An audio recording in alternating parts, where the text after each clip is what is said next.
Salut! J'espère que tu vas bien. Aujourd'hui, je suis là pour te partager avec toi 5 leçons que j'ai apprises en postant ma toute première vidéo YouTube.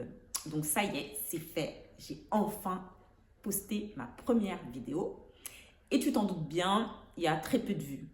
Et justement, c'est ce qui est bien quand tu commences puisque tu peux capitaliser sur ça. Donc en fait, la première leçon que j'ai apprise, c'est que c'est le meilleur moment pour démarrer puisque comme on a très peu de vues, on a une marge d'erreur, on a le droit de se tromper et on essaie et finalement on se rend compte qu'il n'y a pas mort d'homme. Il n'y a aucun jugement puisqu'il y a très peu de vues. Et donc, ça te permet de mieux appréhender le fait de poster une vidéo.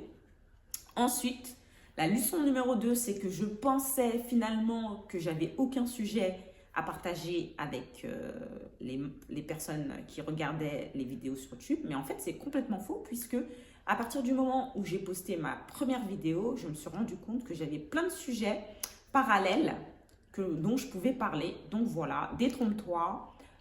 En postant ta première vidéo, je pense que tu lances le pas et ensuite tu as des millions d'idées qui t'arrivent. La deuxième leçon, c'est que la peur, finalement, ça reste une illusion puisque finalement, en postant ma première vidéo, je me rends compte que la peur du jugement, elle est très faible puisque il n'y a personne qui regarde les vidéos au début.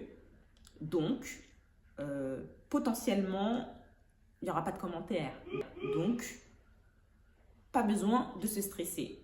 Et aussi, je me rends compte que quand tu recherches la validation interne, c'est-à-dire ta propre validation, et ben, tu es fier puisque tu as bravé la peur. Tu pensais ne pas être capable de poster et finalement, tu as posté. Donc, aucun problème par rapport à la peur, c'est vraiment que dans la tête. Et en passant à l'action, on se rend compte que il n'y a pas mort d'homme.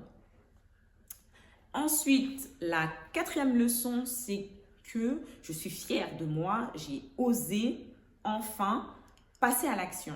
Donc, en faisant des petits pas et en ne me mettant pas la pression, je me rends compte que c'est possible.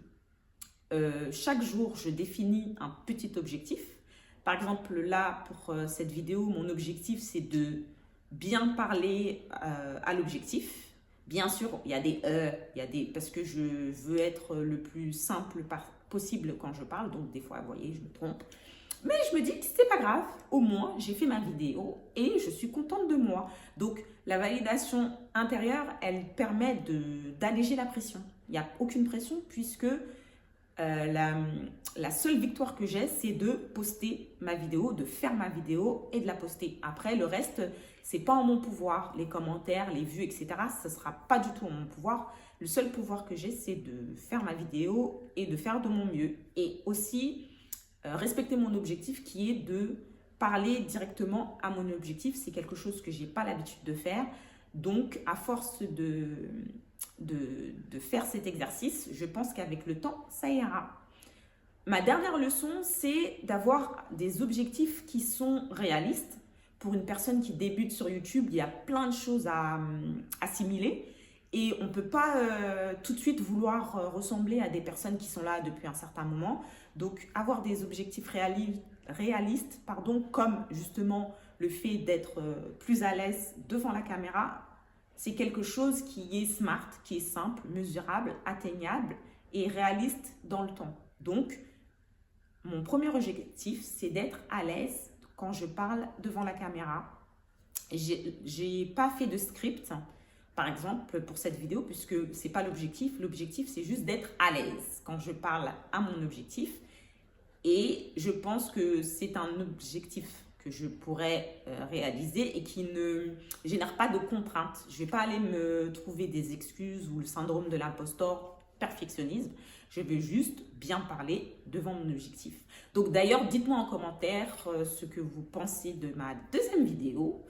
Et je vous retourne la question. Si tu as toujours voulu te lancer sur YouTube, qu'est-ce qui t'a freiné et pourquoi tu hésites?